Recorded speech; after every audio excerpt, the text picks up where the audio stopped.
Hello there. The strike of the teachers in Great Britain are spreading, and the civil service is putting pressure on the ailing Tories.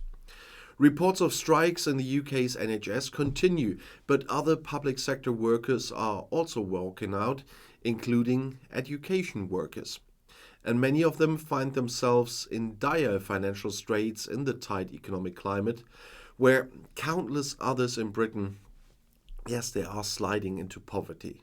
The teacher strikes in the UK are likely to widen in the coming months, as will the problems faced by Rishi Sunak and his cabinet if they continue to fail to provide solutions to the strikers.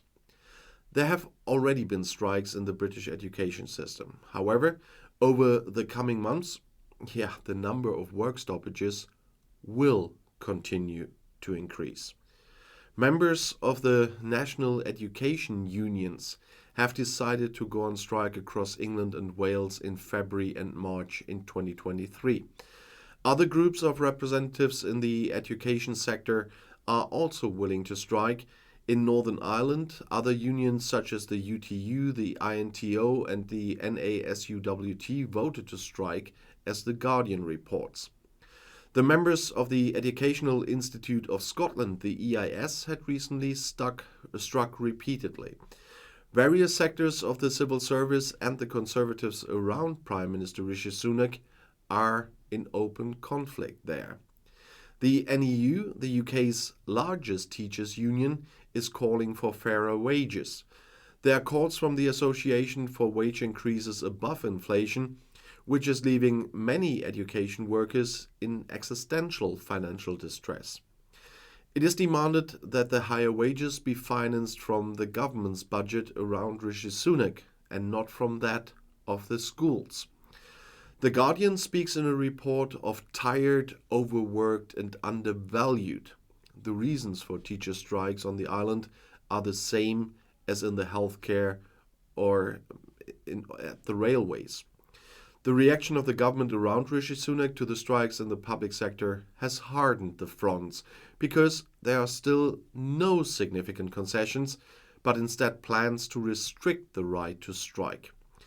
The National Educational Union, NEU, also speaks of draconian anti-strike laws instead of the will of the political leadership to tackle the cause of the strikes.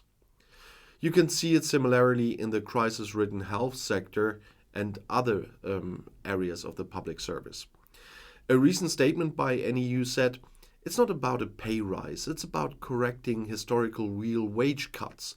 Teachers have lost 23% in real terms since 2010 and support staff 27% over the same period. The average 5% pay rise for teachers this year lags inflation by about 7%. In the midst of a cost of living crisis, this is an unsustainable situation."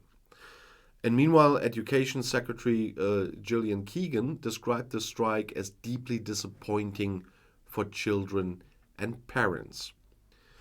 She is thus an example of how the Tories deal with the needs of employees. Prime Minister Rishi Sunak and his party may face bleak times ahead of the next elections. In order to improve his own starting position, the head of government is said to have asked his ministers to focus on inflation and the NHS health service, according to The Guardian.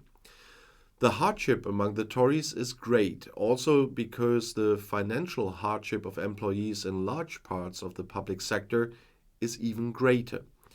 Among them, the approval ratings for the Conservatives are unlikely to have increased. On the contrary. They need quick answers, which the administration probably won't be able to provide. For the Conservatives too, this comes at a price. And I'll see you in my next video. I'll be back.